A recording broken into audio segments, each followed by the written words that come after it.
Good morning friends, welcome to my channel Anokhi Mohabbat और आप देख रहे हैं अनडिसाइड लव। लास्ट पार्ट में हमने देखा था कि जहाँ पर जो हमारी प्यारी सी हैसल रहती है उसकी एंगेजमेंट पूरे तरीके से टूट जाती है और उसके डैड जो रहते हैं उसे मना करते हैं कि बाहर मत निकलो, पर हैसल किसी की भी सुनती नहीं है। इसलिए वो शूटिंग के लिए वहाँ जब पहुँचती है तब वो सबसे पहले ना डायरेक्टर से बात करती है। डायरेक्टर भी बहुत ज़्यादा शॉक रहते हैं कि अभी अभी तो इसका बेचारी का दिल टूटा है और फिर भी ये आ गई है। तभी वो सारे डॉक्टर्स को कन्विंस करती है। तभी वो कहती है कि आज तो सिर्फ शूटिंग फ्लोरा मैडम की थी, क्योंकि कुछ सीन्स फ्लोरा मैम के रिकॉर्ड करने थे। तो कहती है कि आप मेरी भी रिकॉर्डिंग करवा दीजिए। रिकॉर्डिंग स्टार्ट होते सही वो ब्राइडल लुक लेकर आती हैं और फिर वो उनका पूरा शूटिंग चल रही रहती है। और यहाँ पर जो हमारी हैसल से फ्लोरा देख तो लेती है लेकिन उससे वो डिस्टेंस मेंटेन कर देती है, क्योंकि कहीं ना कहीं फ्लोरा को भी थोड़ा सा हर्ट हुआ था कि अपने प्यार पे विश्वास रखती तो सब कुछ हो जाता है। फिर सीन कुछ इस तरीके से होता है रिकॉर्डिंग करते टाइम कि स्टोरी को रिकॉर्ड करते टाइम सीन कुछ इस तरीके से होता है कि जहाँ पर जो हमारी दीवा रहती है, जो उफ हैसल रहती है, वो भागते हुए मरीन लाइन चली जाती है और वहाँ पर जाके श्री जो रहती है, श्रीन को कन्विंस कर रही रहती है कि वो उससे बहुत ज़्यादा प्यार कर रही रहती है और वो उसके मतलब जो डायलॉग्स रहते हैं वो बहुत जेन्युइन डायलॉग्स, मतलब वो अपनी एक्चुअल फीलिंग्स एक्सप्रेस कर रहे रहते हैं। पर वो जब वो नहीं मानती है तो उसे ज़बरदस्ती उसके लिप पे किस कर देती है। अब उसके आगे यहाँ पर जो हमारी शिरीन रहती है, मतलब जो हैसल रहती है, सॉरी जो फ्लोरा रहती है, वो सामने खड़ी हुई रहती है और उस समय हैसल को कुछ समझ में नहीं आता है कि वो फ्लोरा को कैसे कन्विंस करे। इसलिए वो उसके लिप पे किस कर देती है। वो उसके लिप पे एक बार किस करती है तो उसे दूर कर देती है। फिर वो उसके लिप पे 2 बार किस करती है। फिर दोनों के बीच में एक डीपली स्मूच होने लग जाता है। दोनों एक दूसरे के किस को दोनों एंजॉय करने लगते हैं। फिर पता नहीं एकदम से क्या होता है कि हैसल को फ्लोरा को कुछ चीज़ याद आ जाती है हैसल की, और वो उसे धक्का दे देती है और वो वहाँ से टर्न होकर बोलती है कि सुनो हैसल, मुझे नहीं पता कि तुम प्यार को क्या समझती हो। प्यार तुम्हारे लिए क्या है मुझे नहीं पता। तुम्हारे लिए सिंपल सा ये लव लगता है कि to intimate with a to person, it's your express of your love. So I am sorry, this is not actually love. Love is all about the trust, about the faith, जो तुम्हें मेरे अंदर था ही नहीं। तुमने ये सोच लिया कि शायद मैं तुम्हारे लिए कैपेबल नहीं हूँ, शायद तुम्हारी वो लग्जरियस लाइफ, तुम्हें वो स्टेटस सोसाइटी में वो पूरी चीज़ें जो चाहिए थी वो शायद मैं तुम्हें नहीं दे सकती। इसलिए तुमने एक आदमी का सहारा लिया, एक ऐसे लड़के का सहारा लिया, उससे तुम सारा स्टेटस करने लगती है। तभी वहाँ पर वो उसे बोलती है, लिसन, मेरे दिमाग में कुछ और प्लानिंग चल रही थी, इस वजह से मैंने ऐसा किया, ये हैसल बोलती है। तभी वहाँ पर जो फ्लोरा जो एक्चुअली में शिरीन कर बन के खड़ी रहती है और जो हमारी हैसल दीवा बन के खड़ी रहती है, वो उसके सामने हाथ को फोल्ड करके बोलती है, क्या तुम मुझे अपनी प्लानिंग समझाओगी कि तुम्हारी प्लानिंग क्या थी। तभी वो वहाँ पर उसे बोलती है कि मेरी सिर्फ प्लानिंग ये थी कि मैं उसके साथ सिर्फ शादी करती, मैं सिर्फ उसके साथ वो रिलेशन में आना चाहती थी, बट पीछे से तो रिलेशन मेरा तुम्हारे साथ ही चलता और वक्त आने पर मैं उसे छोड़ देती। बस मेरा यही सोची थी। तभी फ्लोरा जो रहती है वो समझ जाती है कि डॉनसाई के बारे में बात कर रही है, कि डॉनसाई के साथ एंगेजमेंट करती, उसके साथ एक रिलेशन में आती और पीछे से वो फ्लोरा के साथ भी आराम से रिलेशनशिप करती और बाद में उसको छोड़ देती। तभी वो उसका एकदम से हाथ पकड़ती है और उसे बोलती है, शायद तुम्हारी जो प्लानिंग होगी वो तुम्हारे हिसाब से होगी। तुम सोच रही होगी कि मैं उस तरीके की लड़की हूँ जो डबल डेट कर लूँ या कर लूँ, मैं अपने पार्टनर को किसी और के साथ थोड़ा भी शेयर नहीं कर सकती हूँ। मेरे लिए प्यार कोई एक मजाक नहीं है, मेरे लिए एक प्यार बहुत बड़ी फीलिंग्स है और ऐसी फीलिंग्स जिसके लिए मैं बेहद कदर करती हूँ। और तुम ज़बरदस्ती ये सोचोगी कि तुम किसी एक मेल के साथ रिलेशन में रहो और मेरे साथ भी रिलेशनशिप में रह के डबल डेटिंग करो, तो I am sorry, this is completely no for me. तभी वो उसे बोलती है, बट तुम मेरी बात तो सुनो, वो सिर्फ मेरी मजबूरी थी, मजबूरी में ही तो मैं ये सब कर रही थी ना, कि डायरेक्ट ताकि। तभी फ्लोरा उसका हाथ छुड़वाती है और वो हैसल की आंखों में आंखें डालकर कहती है, लिसन, वो मजबूरी नहीं, वो तुम्हारा सेल्फिशनेस था। तुम्हें एक साथ दोनों चीज़ें चाहिए थी। तुम लाइफ में किसी भी चीज़ पे कॉम्प्रोमाइज़ नहीं करना चाहती थी, इसलिए तुम खुद भी वहाँ पर रहना चाहती थी रिलेशनशिप में और ये भी करना चाहती थी कि ताकि दुनिया के नाम पर तुम दिखाने के लिए तुम्हारे पास सामने के सामने टैग हो और पीछे तुम मेरे साथ भी रिलेशन रखो। बट सॉरी, मेरे पास अगर आना है तो पूरे तरीके से आओ, वरना ज़रूरी नहीं है। और तुमने सोचा भी कैसे कि ये चीज़ है। तभी हैसल उसकी तरफ देखती है और उसके पास जाती है और उसको बैक से हग कर लेती है और उसकी कमर पे पूरा रखती है, पकड़ती है टाइटली और अपना जो फेस रहता है उसके शोल्डर पे रखती है और उसको बहुत टाइटली हग करते हुए बोलती है, listen, I know I am so stupid, I know जो मैंने सोचा वो बिल्कुल भी गलत था। मेरे दिमाग में पता नहीं क्या चल रहा था और क्या खिचड़ी चल रही थी।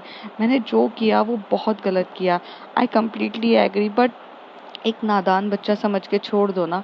तभी वो उससे पूरा छुड़वाती है और उसको थोड़ा सा दूर करती है अपनी ओर से।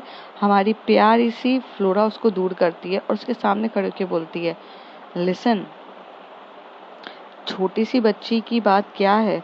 तुम्हें लगता है तुम छोटी सी बच्ची हो? I mean, what do you mean by छोटी बच्ची? एक छोटा सा बच्चा का कि क्या क्या बात क्या कर सकती हो तुम? हाँ, छोटी सी बच्ची की बात क्या कर रही हो तुम? तुम इतनी बड़ी प्रॉब्लम में हो। तुम्हें क्या लगता है ये सब चीज़ें इतना इजी है कि किसी से भी प्यार करो, कुछ भी करो और इजीली हो जाए? I think you are very wrong. और मैं सच्ची में बहुत ज़्यादा प्यार करने लग गई थी तुम्हें। जिस दिन जब मैंने तुम्हें प्रपोज किया था उस दिन मैंने पूछा था कि ये मजाक नहीं है, पर तुमने क्या सोचा? और तुम दूध पीती बच्ची नहीं हो कि जो तुम कुछ भी डिसीजंस लो और तुम्हारे लिए वो डिसीजंस को सबके सब हैंडल करते बैठे। तो वो उसे बोलती है कि प्लीज़ माफ़ तो कर दो यार, मेरी गलती है, मैं पूरे तरीके से एग्री हूँ, बट मैं आज के बाद ये गलती नहीं करूँगी। एक मौका तो खुदा भी देता है, आप तो मुझे एक मौका भी नहीं देना चाहती हो।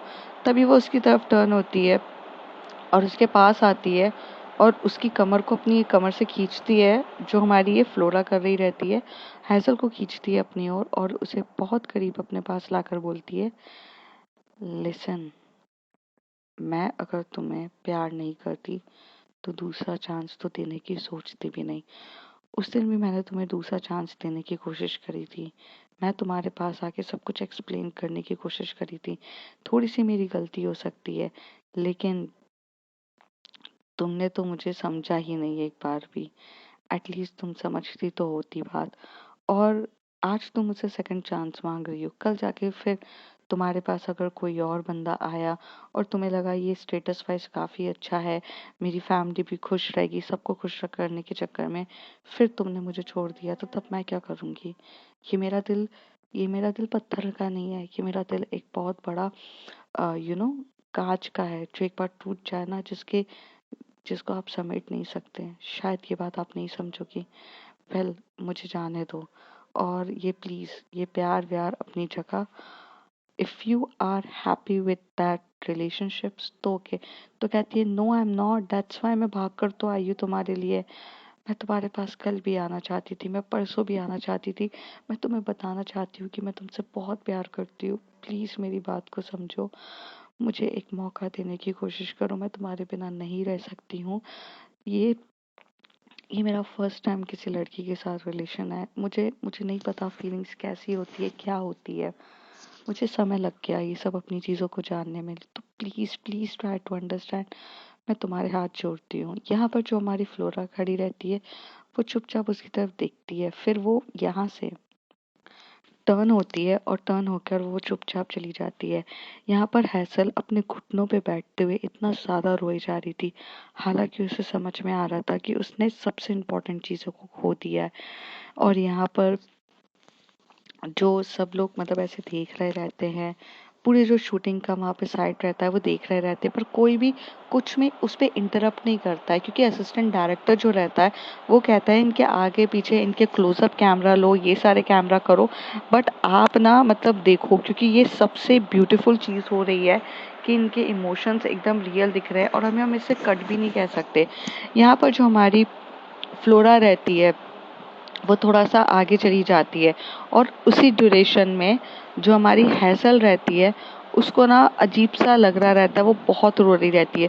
और वहाँ पर तो कुछ साउंड्स वगैरह सिस्टम नहीं रहते, कुछ गाने नहीं बज रहे रहते, बट उस समय उनकी सिचुएशन पे एक बहुत अच्छा गाना हमारे डायरेक्टर को दिखता है और डायरेक्टर बोलता है कि ये गाना यहाँ पर डालो, क्योंकि एज यूजुअल एक मूवीज़ रहती है, मूवीज़ में बहुत सारे डायरेक्टर्स अपने गानों को डालते हैं, तो वो कहते हैं कि अभी इन दोनों को दूर ही रहने दो, हम इसमें ये वाला गाना डालेंगे।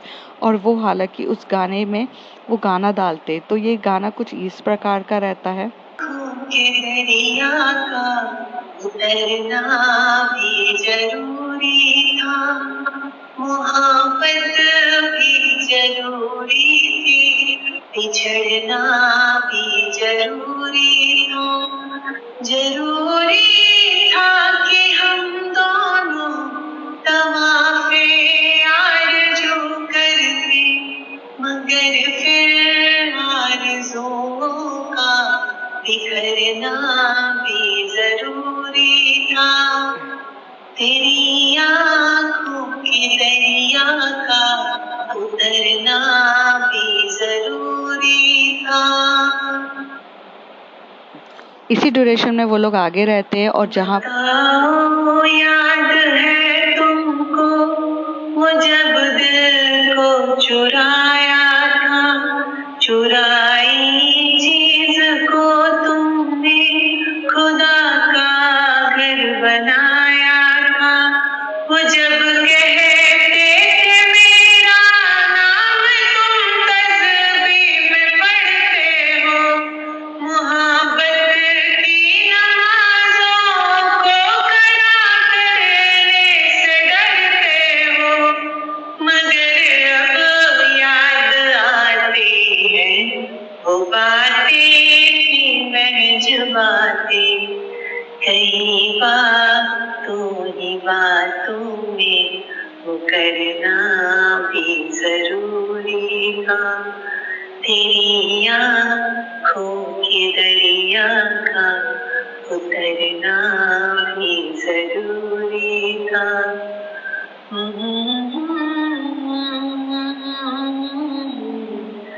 तवाफ़े आरज़ू करते। उसी ड्यूरेशन में ये रहता है कि यहाँ पर जो हमारी जब ये गाना बज रहा रहता है तो हमारी जो हैसल रहती है वो पूरे घुटनों के बीच में ब्राइडल लुकअप में बैठ के इतना रो रही रहती है कि उसके जो आंसू रहते हैं वो रियल रहते हैं। और पहली बार ऐसा होता है कि शूटिंग वालों को ग्लिसरीन लाकर भी नहीं देना पड़ता है, वो इतना रो रही रहती है। तो और यहाँ पर दूसरी तरफ जो हमारी फ्लोरा रहती है वो यहाँ से सीधे सीधे आगे जाती है। आगे जाकर एक एक रॉक रहता है, मतलब वो मैरीन लाइन्स के वहाँ पर एक रॉक रहता है, वो वहाँ पर उस रॉक पर बैठ के वो भी इतना ज़्यादा रो रही रहती है क्योंकि उसको भी इतना ज़्यादा पेन हो रहा रहता है कि वो बहुत रो रही रहती है, बहुत रो रही रहती है। फिर उसके दिमाग में एक चीज़ आता है कि यार if someone loves me so badly I have to give a chance to her. और वो अपनी गलती को समझ चुकी है, उसके दिमाग में ये चीज़ आती है, तो फ्लोरा वहाँ से टर्न होती है और एकदम से भागते हुए जाती है और तब तक ये पूरा गाना ख़त्म हो चुका रहता है। और वो जाते से ही घुटनों में बैठ के एकदम से हैसल को उठाती है और कहती है कि तुम्हें रोता हुआ मैं देख नहीं सकती, तुम्हें टूटता हुआ मैं देख नहीं सकती, तुमसे मोहब्बत इतनी बेपनाह है कि तुम्हें अपने से दूर होता मैं देख नहीं सकती। मोहब्बत की उस आग में मैं भी जल रही हूँ, पर क्या करूँ तुम्हारे बिना मैं रह भी नहीं सकती। और ऐसे करके वो हैज़ल को उठाती है और फ्लोरा हैज़ल के गले लग जाती है और बहुत टाइटली उसको हग कर रही रहती है। यहाँ पर भी हैज़ल बस रोते हुए उसको देख रही रहती है और अपने हाथ जोड़ के उससे माफ़ी मांगती है।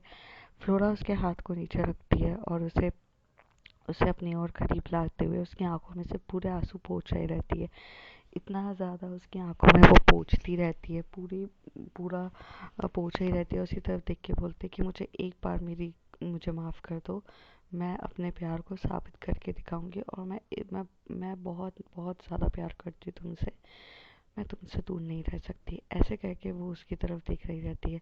फ्लोरा उसकी उसकी नाक की जो नथनी रहती है उसे निकालती है और उसके पास आती है और उसके जो लिप को होता है बहुत पैशनेट तरीके से वो किस कर रही रहती है।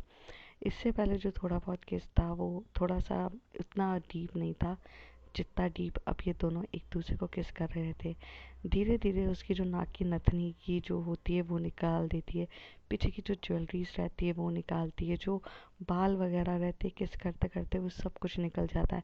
दोनों की किस कब वाइडली डीपर हो जाती है उनको भी नहीं पता रहता। दोनों किस करते करते वहाँ बैठ जाते हैं। वहाँ पर जो हमारी है जो फ्लोरा रहती है वो जब ड्रिंक कर रही रहती है तो वो वहीं पर बैठ के आराम से लेट के ड्रिंक कर रही रहती है। तो ये दोनों वहाँ बैठ जाते और बहुत पैशनेट तरीके से एक दूसरे को किस कर रहे रहते। दोनों की किस इतनी ज़्यादा वाइडली डीपली हो रही रहती है, वो दोनों किस करते करते ये भी भूल जाते हैं कि आजू बाजू सब के सब लोग हैं जो उन दोनों को देख रहे हैं। बट वो लोग भी उनको कट नहीं बोलते, क्योंकि उनकी जो किस रहती है वो एक जेन्युइनली डीपर और इतनी प्यारी रहती है कि वो किस जो रहती है ना वो एक अलग ही लेवल की रहती है। और ये किस करते करते इतनी ज़्यादा डीपली किस करने लग जाते हैं कि दोनों एक दूसरे को ऊपर आकर इतनी पैशनेट तरीके से किस कर रहे थे। और उनको ये किस करते हुए इतना मज़ा आ रहा था। तभी वो थोड़ा सा उठते हैं और उठकर जो हमारी फ्लोरा रहती है वो हाथ पकड़ती है और हैसल को भागाती है और पानी के कोने पे जाते हैं और वहाँ पर वो एक दूसरे के ऊपर पानी भी डाल रहे रहते हैं। तो थोड़ा सा वो बताते हैं कि जैसे मेरीन लाइन्स के वहाँ साइड पे जाके वो नीचे जाके वहाँ पर जो मेरीन लाइन्स की जो एरिया रहता है वो चौपाटी वाला रहता है, वहाँ पर लेटा के वहाँ पर वो थोड़ा सा खेलते और वहीं पर एक पत्थर के ऊपर वो बिठा के उसे फिर से वो पैशनेट किसिंग कर रही रहती है। उसी किस इतनी वाइडली डीपर सब हो रही रहती है और इस तरीके से वो दोनों की किसिंग हो जाती है। फिर थोड़ी देर के बाद डायरेक्टर एकदम से जो मेन डायरेक्टर होता है वो तब आ चुका रहता है और वो देखता है और एकदम से बोलता है क्या चल रहा है। तब इन दोनों को रियलाइज़ होता है कि भाई अब कुछ ज़्यादा ही डीपली किस हो गई है, हमें थोड़ा सा रुक जाना चाहिए। तो ये दोनों एक दूसरे से दूर होते हैं और पर एक दूसरे से दूर होने के बाद भी एक दूसरे का हाथ नहीं छोड़ते हैं और इस तरीके से वो प्यार से किस भी कर लेते हैं। और फिर वो लोग आते हैं तो डायरेक्टर बोलता है wow this is amazing shot. और इस तरीके से वो अपने जो असिस्टेंट डायरेक्टर रहता है वो मेन डायरेक्टर को वो सारी चीज़ें दिखा रहा रहता है। सब वहाँ पर काफ़ी ज़्यादा हैप्पी रहते हैं और इस तरीके से फ्लोरा और उन दोनों के बीच में पैचअप भी पूरे तरीके से हो जाता है। अब रात का टाइम रहता है वो, क्योंकि शादी वो नाइट के साइड में हो रही रहती है और तो ये लोग वहाँ से सब निकलते हैं। तो फ्लोरा अपनी कार मतलब उसका जो ड्राइवर रहता है वो अपनी कार लेकर आता है और जो हैसल रहती है वो बोलती है कि जो तुम हो अपने ड्राइवर के साथ जाओगी क्या। तो वो कहती है कि हाँ वो आज ड्राइवर भैया को मैंने बुलाया था क्योंकि मुझे थोड़ा सा कंधे के यहाँ पर थोड़ी चोट लगी है, मुझसे ड्राइविंग नहीं हो पा रही है। तो उसे कहती है कि तुम मेरे साथ चलो ना प्लीज़। तो हैज़ल जो रहती है वो हाथ पकड़ लेती है और फ्लोरा का उसे बोलती है। तभी वहाँ पर वो बोलते हैं कि कॉस्ट्यूम्स भी वगैरह चेंज करने हैं। तो ये बोलती है कि मैं बहुत ज़्यादा थक गई हूँ, मैं यहाँ से पैकअप करके डायरेक्ट घर जा रही हूँ, कॉस्ट्यूम्स वहाँ पर चेंज हो जाएंगे, मैं आपको कल कॉस्ट्यूम कर दूँगी। तो इतना ज़्यादा उन लोगों के लिए कॉस्ट्यूम्स क्या इतना इम्पॉर्टेंट थे मूवी से ज़्यादा। तो यहाँ से जो हमारी हैसल रहती है वो लेके जाती है, वो उसे लॉन्ग ड्राइव पे लेते हुए जा रही रहती है। तभी फ्लोरा उसी तरफ देखते बोलती है कहाँ जा रहे हैं हम। तो कहती है I have a surprise for you. तो कहती है कि व्हाट सरप्राइज़। तो कहती है प्लीज़ चलो चलो। तो वो कहती है कि क्या तुम रियली में ये ब्राइडल लुक में ही जाने वाली हो, अगर सरप्राइज़ था तो ड्रेस तो चेंज कर लेते। तो कहती कि कोई बात नहीं, ड्रेस चेंज हो जाएगी। ये लोग यहाँ से ड्राइव करते रहते हैं और ड्राइव करने के बाद एक बड़ी सी बहुत प्यारी सी सुंदर सी एक लॉन रहता है, वहाँ जाते हैं। तभी वो उसे बोलती है कि तभी वहाँ से एक बंदी आती है, वो अपनी ड्रेस लेकर आती है, एक ड्रेस का पूरा सा देती है और उसे बोलती है ये लीजिए मैम, आपने जैसी ड्रेस बोली थी वो ये रही। तो वो दो ड्रेस रहती है, तो वो एक ड्रेस जो रहती है वो उसके हाथ में देती है फ्लोरा के कि तुम ये ड्रेस चेंज करके आओ, और एक ड्रेस वो रहती है। फिर वहाँ पर वो लोग रूम में जाते हैं और दोनों अलग अलग रूम में चले जाते। तभी फ्लोरा कहती है कि ये क्या था, पर अलग अलग रूम में जाते हैं और वहाँ पर वो ड्रेस चेंज करके आती है। फिर वहाँ से एक छोटा सा मतलब इंस्ट्रक्शंस रहता है, वहाँ पर एक एनवलप रहता है, उसमें इंस्ट्रक्शन दिए रहते हैं फ्लोरा को कि डायरेक्ट तुम बाहर जो पार्टी लॉन है वहाँ पर आइएगा। तो ये वहाँ से डायरेक्ट ड्रेस चेंज करके जाती है। अब वो ड्रेस रहती है कि जैसे आपने वेस्टर्न ड्रेस देखी होगी ना, जो गाउन रहता है वो इतना ब्यूटीफुल वाइट कलर का गाउन रहता है, जो ऐसा लगता है कि वो ब्राइडल गाउन है, कि मतलब कोई शादी करने के लिए तैयार है तो वो ब्राइडल गाउन टाइप का लगता है। पर यहाँ पर जो हमारी प्यारी सी हैज़ल रहती है वैसे वो भी वैसा ही गाउन पहनती है, बट उसका गाउन जो रहता है ब्लू कलर का रहता है। एक वाइट और ब्लू का कॉम्बिनेशन में ये दोनों वहाँ पे अंदर जाते हैं। जैसे ये लोग वहाँ पर जाते हैं तो वहाँ पर लाइट्स ऑफ रहती है। जैसे ही फ्लोरा का हाथ हैसल पकड़ के उसे अंदर लेकर जाती है, लाइट्स अपने आप ऑन होती है और वहाँ पर उन दोनों की पिक लगी हुई रहती है, और जिसमें उन लोगों की इतनी प्यारी सी एक दूसरे के साथ अंडमान जब वो गए थे उसकी पिक रहती है। अंडमान गए रहते हैं, वहाँ की पिक्स रहती है कुछ बहुत प्यारी सी, और उसके नीचे लिखा रहता है विल यू मैरी मी, जिसमें हैसल अब नीचे से झुककर प्रपोज कर रही रहती है फ्लोरा को कि क्या तुम मुझसे शादी करोगी और क्या तुम मेरी ज़िंदगी भर मेरी लाइफ पार्टनर होगी। और वो अभी भी अपने थोड़ी देर पहले ही अपने प्यार का कन्फेशन कर चुकी थी, लेकिन अब वो यहाँ पर उसे प्रपोज करती है। फिर एक 2 रिंग निकालती है वो, जो एक जैसी सिमिलर रहती है, तो वो उसके सामने लेकर बैठी रहती है। उसे कहती है कि अगर तुम्हारा हाँ है, मैं तुम्हें अभी शादी करने के लिए नहीं कह रही हूँ, बट तुम कभी भी फ्यूचर में शादी करो तो क्या तुम मेरे साथ हमेशा से कमिटमेंट रहना चाहती हो? प्लीज़, जब हम लोग के करियर पूरे तरीके से सेट हो जाएंगे तो हम एक दूसरे से शादी कर लेंगे, तो और हम शादी करना चाहते हैं, तो क्या तुम करोगी? तभी वहाँ पे फ्लोरा, उसकी आंखों में से हल्के से आंसू आते हैं और वो उसे इशारों में हाँ कहती है, और वहाँ से वो दोनों एक दूसरे को रिंग पहना देते हैं। और फिर वहाँ पर जो हमारी फ्लोरा रहती है उसे वो बहुत पैशनेट तरीके से किस कर रही रहती है हैसल। किस करते करते वो उसकी नेक पे किस करती है, उसके प्यारे से शोल्डर्स पे किस कर रही रहती है, और किस करते करते वो उसके जो हल्के से बूब्स रहते हैं उसके ऊपर किस कर रही रहती है। और वहाँ पर ना वो लॉन के वहाँ पर एक प्यारा सा टेंट लगाया रहता है, और उस टेंट में पूरे बेड्स वगैरह लगाए जाते हैं, कुशन्स लगाए जाते हैं, वहाँ पर हर चीज़ रहती है। वो दिखने में एक लॉन लॉन मीन्स लॉन ही रहता है वो। ऊपर रूफ्स रहती है, पर ऊपर जो रूफ्स रहती है ना उसका उसके ऊपर मतलब ऐसे प्रिंटिंग इस तरीके से 3D इफ़ेक्ट्स इस तरीके से दिए रहते कि आसमान खुला हुआ सा दिखेगा, चाँद दिखेगा, और वो लोग उस प्यारे से इस पर्टिकुलर रूम पर प्राइवेसी में दोनों एक दूसरे के साथ टाइम स्पेंड कर रहे होते हैं। कब उनका वो प्यारा सा मोमेंट इंटीमेट मोमेंट बन जाता है उनको भी नहीं समझ में आता। वो धीरे धीरे एक दूसरे को किस करने लग जाते हैं। किस करने के बाद प्यार से एक दूसरे को देख रहे रहते हैं, और देखते हुए एक दूसरे के साथ बहुत पैशनेट तरीके से कर रहे रहते हैं, और वो उन लोगों का लिप किसिंग हो जाती है और बहुत ज़्यादा उनको मज़ा आ रहा रहता है, और वो दोनों एक दूसरे के साथ बहुत ज़्यादा प्यार में रहते हैं, और इतने ज़्यादा प्यार में रहते हैं कि वो पैशनेट किसिंग कर रहे रहते हैं। कब उनकी जो ड्रेसेस रहती है फ्लोर पर आ जाती है और एक दूसरे को पैशनेट किस करते हुए कब वो अपने प्यार का इजहार कर रहे रहते। आज हैज़ल के अंदर बहुत ज़्यादा तड़प थी, क्योंकि हैज़ल 2 दिन से तड़प रही थी, और उसके अंदर वो सारी फीलिंग्स भी थी कि भाई मेरे लिए इतना सब कुछ फ्लोरा ने किया है। तो वो एक प्यार के एक लव किसिंग के वे में वो उसे बताना चाहती है कि how much I love you. तो वो उसके ऊपर पूरे तरीके से आती है, फ्लोरा के बालों को सहलाती है, उसके लिप पे किस कर रही रहती है, फिर उसकी ड्रेसेस को रिमूव करती है और उसको बहुत पैशनेट तरीके से किस कर रही रहती है। और उन दोनों के बीच में किस करते करते जो वो रहती है अपने हार्ट के मोमेंट्स जो रहते हैं वो उसके नीचे के लोअर्स के पार्ट को भी मूवमेंट कर रही रहती है, और इस तरीके से उन दोनों के बीच में एक बहुत पैशनेट लव मेकिंग हो रही रहती है। थोड़ी देर में जब हमारी प्यारी सी फ्लोरा सेटिस्फाइड हो जाती है तो वो हैसल के ऊपर आती है, और दोनों इसी तरीके से प्यार से रहते हैं।